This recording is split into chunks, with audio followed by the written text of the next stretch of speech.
I'm 34, my wife Emma is 32, and we've been married for 8 years. We've got two amazing kids, Sarah, 5, and Ethan, 2.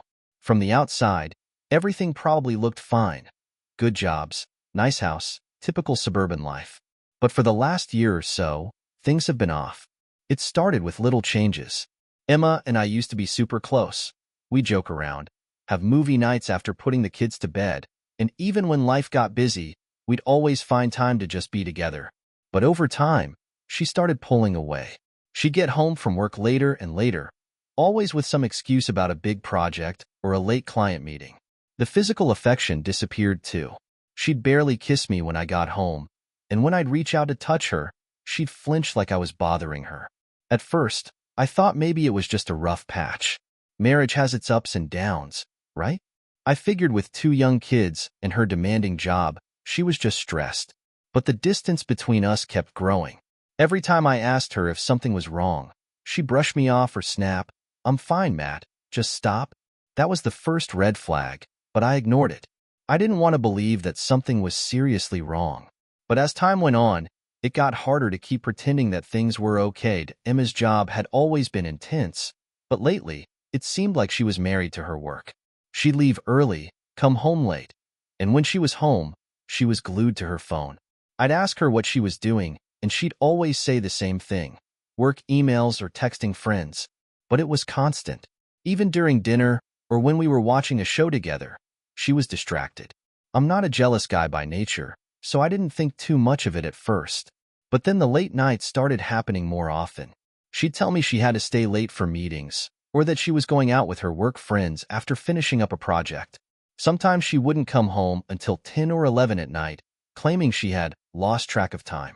One night, she came home smelling like perfume. Not hers either. This was something stronger, almost masculine. I asked her about it, half joking, "Whose cologne are you wearing?" She laughed it off and said one of her coworkers had spilled some on her by accident. It was a small thing, but it stuck with me. Why wouldn't she have mentioned it earlier if it was innocent? The more I thought about it, the more uneasy I felt. There were so many little things that didn't add up, and yet I convinced myself it was all in my head. I told myself I was being paranoid. But deep down, I couldn't shake the feeling that Emma was hiding something. Everything came to a head one weekend when Emma said she was going shopping with her friend Melissa.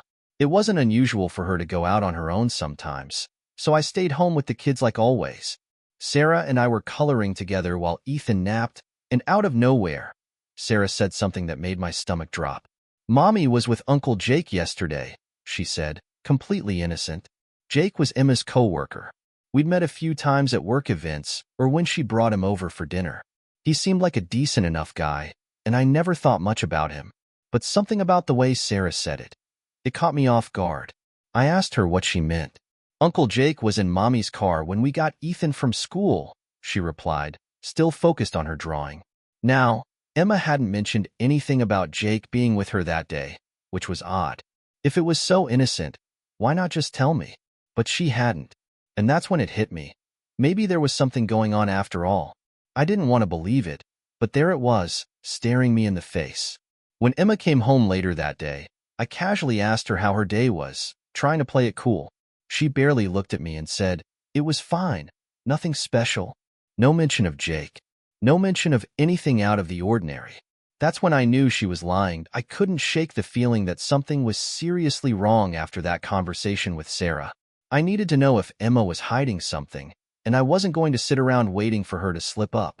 So, one evening when she left her phone in the kitchen while she was in the shower, I did something I'd never done before. I checked her messages. I know, it's a breach of trust, and I'm not proud of it.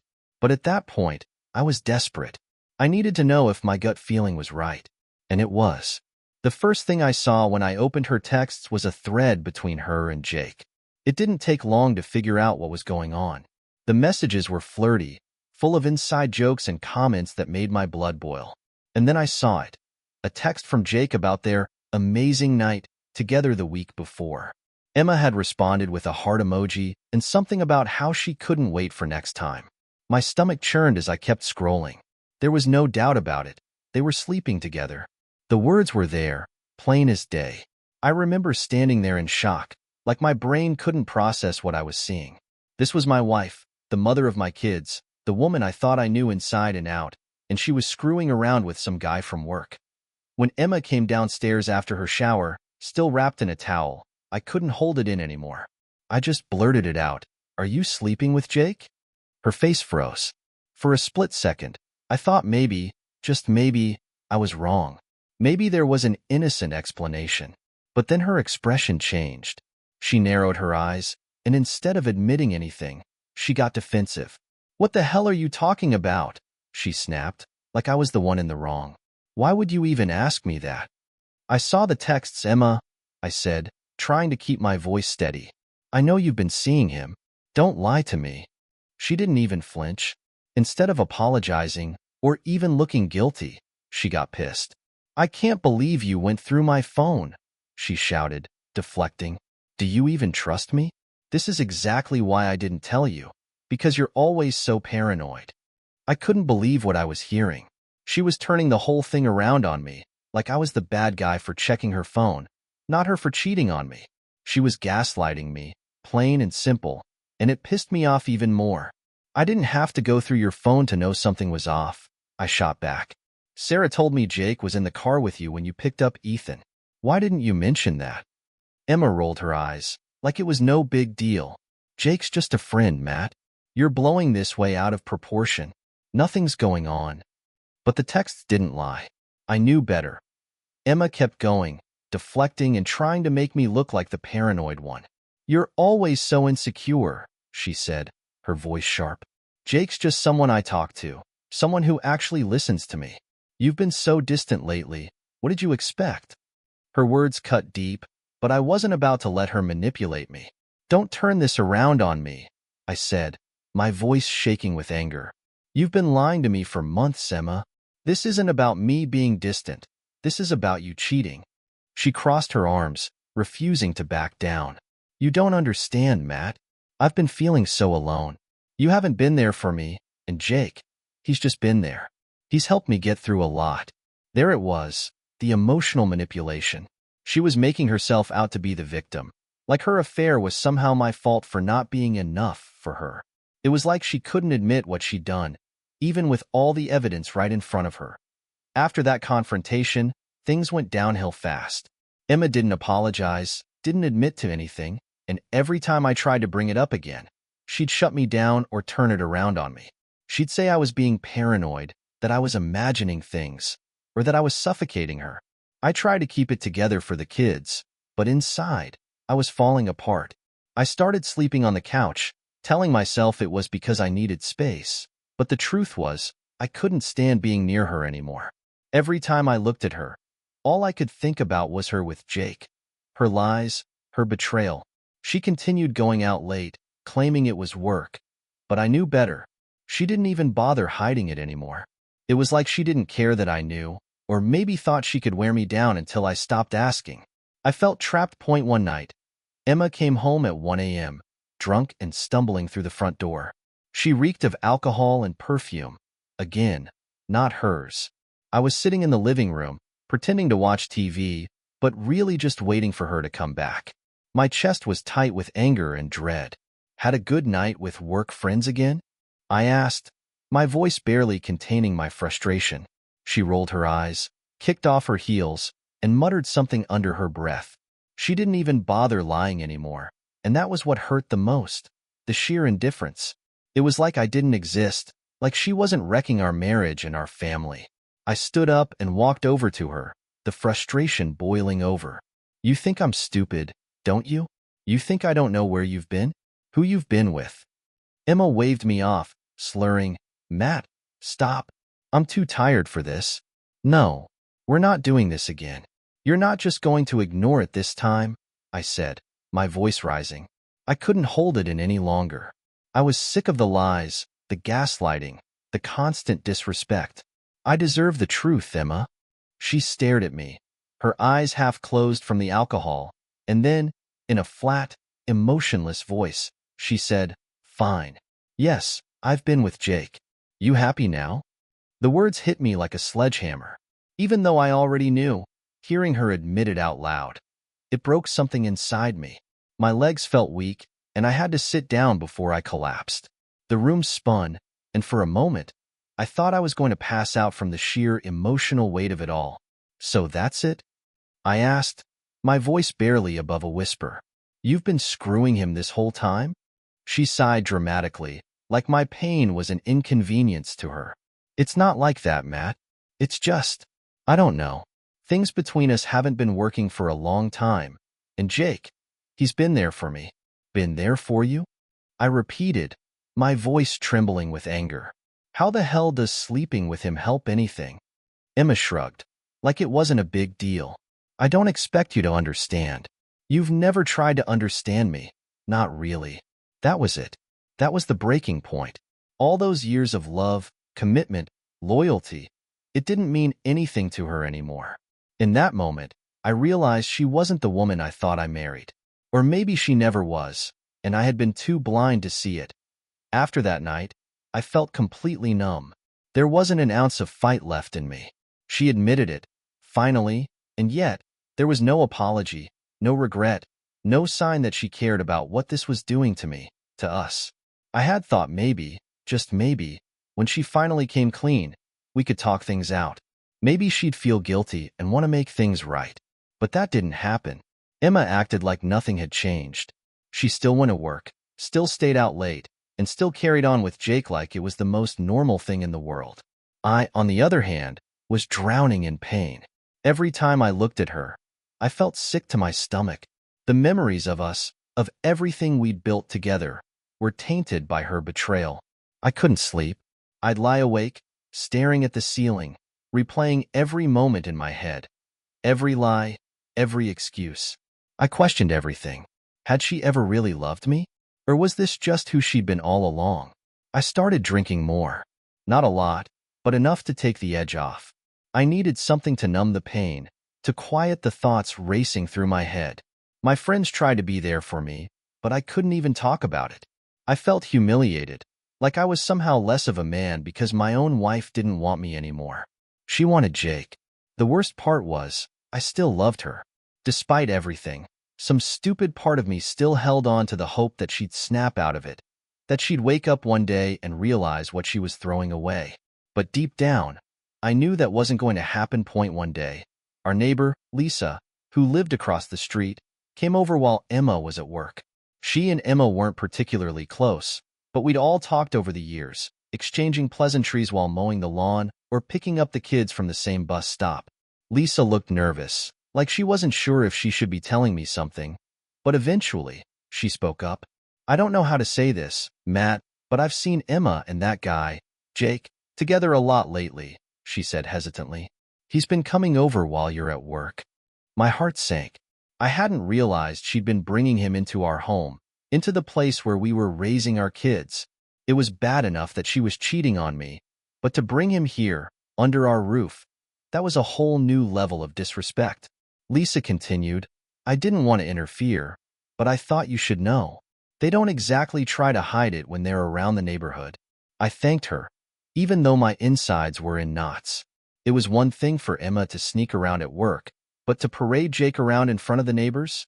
It felt like she had no respect for me, no respect for our family, for anything we'd built. After Lisa left, I sat in my car, hands gripping the steering wheel, trying to calm the anger boiling inside me. It was like every part of my life was falling apart, and there was nothing I could do to stop it. I didn't think I'd ever have the guts to do it, but one night, after Emma had left for work drinks, I drove to Jake's house. I didn't have a plan. I just needed to face him, to look the guy who destroyed my family in the eye. I knocked on his door, and when he opened it, he had this smug, "I know why you're here," look on his face.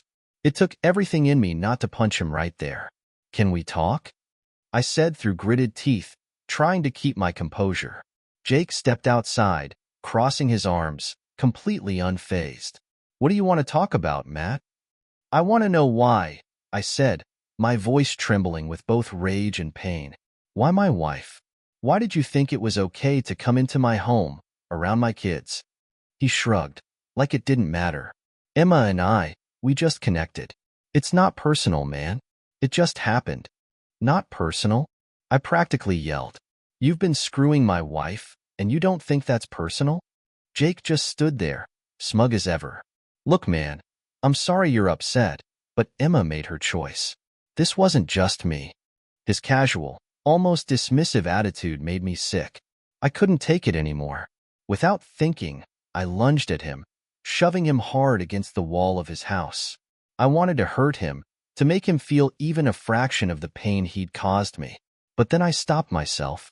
I wasn't going to let him drag me down to his level. I stepped back, breathing heavily. You've ruined everything, I said, my voice shaking. But you're not going to break me. I turned and left before I could do anything else I'd regret. The hardest part of this whole mess was telling the kids. Emma barely cared enough to be present for the conversation. But I wasn't about to let her failure as a wife ruin my relationship with my kids. We sat them down, and I did most of the talking, explaining as gently as I could that Mommy and Daddy weren't going to live together anymore. Sarah asked why, her innocent little face crumpling as the reality set in. Is it because you and Mommy don't love each other anymore? She asked, her voice quivering. I could feel my heart breaking in that moment. How do you explain something like this to a 5-year-old? I didn't want to lie to her, but I also didn't want to burden her with the truth. It's not that, sweetie, I said softly. Mommy and I love you, and Ethan very much. We're not getting along right now. Sarah burst into tears, and I hugged her tight, feeling powerless to take away her pain. Emma sat there, emotionless, barely contributing. It took everything in me not to lash out at her, but I knew this wasn't about me anymore. It was about the kids. They deserved better than this. After telling the kids, I knew it was time to make the hardest decision of my life. I couldn't stay in this marriage any longer, not after everything Emma had done, and certainly not when she showed no remorse. I thought long and hard about it, but every time I looked at her, I realized there was no love left between us. At least not the kind of love that could survive this level of betrayal. It wasn't just about Jake. It was about trust, respect, and the foundation of our relationship, all of which had been shattered beyond repair. I thought about staying for the kids, but even that didn't make sense. What kind of example would I be setting if I showed them that it was okay to stay in a relationship where someone treats you like garbage? I couldn't let them grow up thinking that was normal or acceptable. I knew I had to leave. I told Emma one night after the kids had gone to bed. I was calm, but firm. I had made up my mind. I'm done, Emma. I can't do this anymore. I'm filing for divorce. She didn't look surprised. In fact, she barely reacted.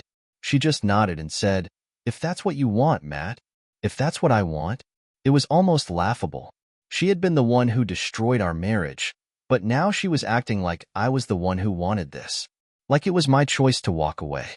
But I didn't argue. I didn't have the energy to fight her anymore. I just wanted out. The divorce process was brutal. Emma tried to play nice at first, claiming she didn't want things to get messy for the kids' sake. But the minute we started talking about splitting assets and custody, she became cold and calculating. She fought me on every little thing. Child support, visitation, even who got to keep certain pieces of furniture. It was exhausting, and I could see now just how manipulative she had been all along. In the end, we settled. I got shared custody of the kids, and we sold the house. I moved into a small apartment nearby so I could stay close to Sarah and Ethan. The apartment wasn't much, but it was mine. For the first time in months, I felt a sense of relief. I was free from the constant stress of living under the same roof as Emma. It wasn't easy, but it was the first step toward rebuilding my life. The hardest part, though, was adjusting to life without the kids full-time. I missed them like crazy when they were with Emma. The house felt empty, and I'd find myself wandering around aimlessly, unsure of what to do with all the quiet. But at the same time, I knew I needed that space to heal. I needed to figure out who I was outside of this broken marriage. Looking back now, I realize how much I lost during those last few years with Emma. My sense of self, my confidence, my happiness.